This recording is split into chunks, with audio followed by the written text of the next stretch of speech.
C'est absurde. Nous n'avons aucune assurance que ces soi-disant émissaires ne soient pas Le hostiles. message radio est formel, il s'agit d'un ambassadeur. Mais combien d'ambassadeurs ont précédé une invasion? C'est la roue de l'histoire.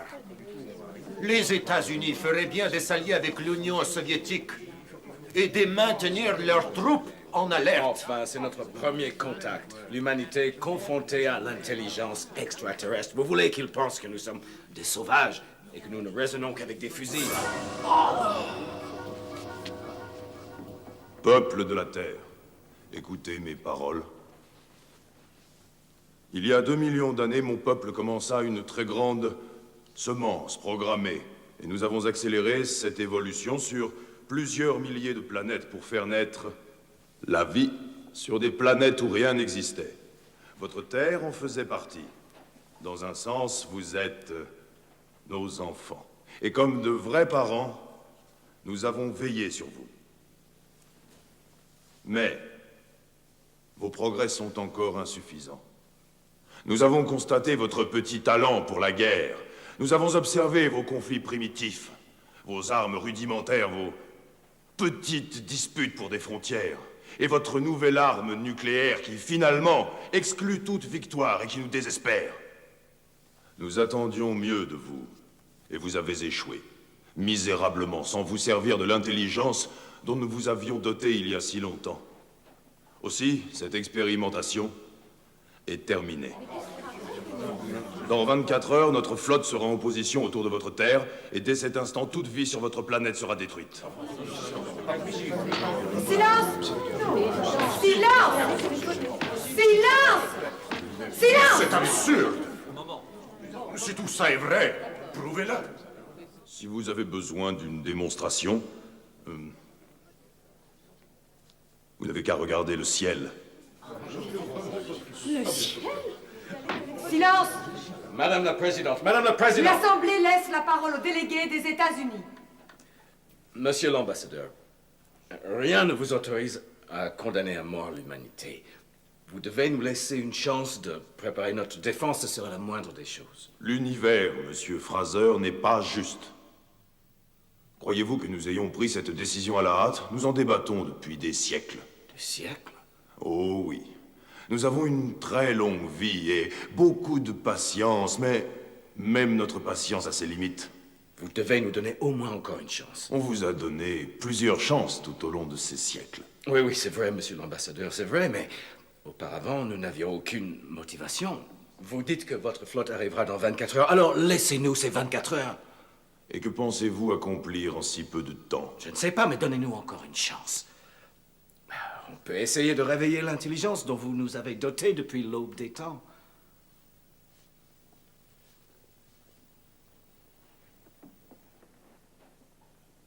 Très bien, monsieur Fraser, accordé. 24 heures. À demain. Silence, messieurs! Silence, s'il vous plaît! S'il vous plaît, écoutez-moi, si nous n'avons jamais été d'accord pour dépasser toutes nos différences, c'est le moment. Je ne suis pas convaincu. Avant que mon pays ne rentre en négociation de paix, je veux avoir une preuve que cette menace est réelle. Une preuve?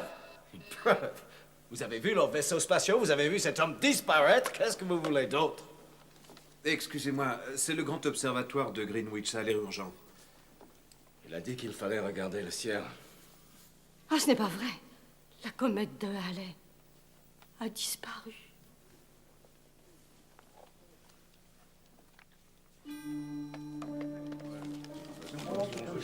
On va rassembler tous les documents que nous avons sur le désarmement. La conférence de La Haye, la Ligue des Nations Unies, la Cour mondiale des accords SALT. Tout ce qui n'a jamais marché auparavant, pourquoi cela marcherait-il maintenant? Simplement parce que c'est notre ultime chance. De toute façon, nous n'avons pas le temps de recommencer. Il faut que ça marche.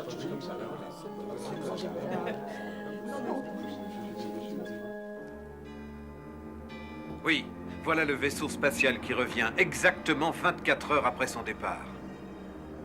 Nous venons d'en avoir la confirmation directement de l'ONU. Un accord historique vient d'être conclu par les membres du Conseil de sécurité et approuvé par l'Assemblée générale. Une paix totale va régner pour la première fois entre tous les peuples de la Terre.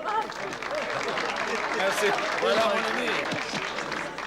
ami. Bonne chance à vous et bonne chance à nous tous.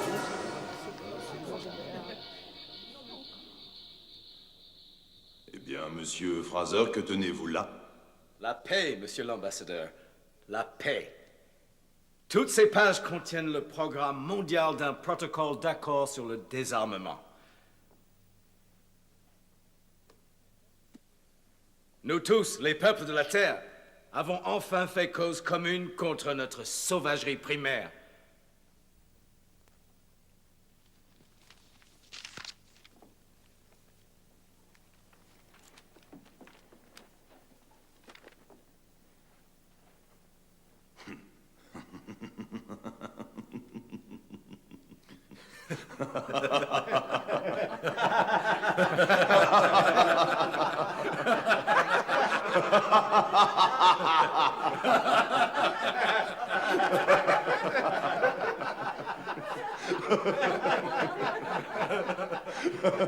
Je crois que vous m'avez mal compris. C'est vrai que votre sauvagerie était en question, mais voyez-vous, sur les milliers de planètes qui sont sous notre contrôle, nous avons surtout créé des guerriers, messieurs. Des guerriers qui se battront pour nous à travers notre galaxie. Dans votre cas, cette sauvagerie était insuffisante. Vous êtes lamentablement arriérés pour la guerre. En combat, vous êtes naïfs et maladroits. Votre armement est beaucoup trop primitif. Et le pire de tout, vous n'aspirez qu'à une chose, la paix. Vous n'avez qu'un tout petit talent de guerrier. Trop petit, beaucoup trop petit pour l'utiliser. Ce n'est pas grave, nous allons recommencer ailleurs. Mais je vous remercie pour cette agréable journée. Vous êtes un peuple qui a un sens de l'absurde très développé. Si cela peut vous apporter quelques réconforts, un grand comédien de votre terre, Edmond Gwyn, a dit un jour « Mourir est chose facile, faire rire est plus difficile. » Si nous sommes les pions d'un pouvoir caché, nos aspirations les plus nobles ne sont qu'une plaisanterie.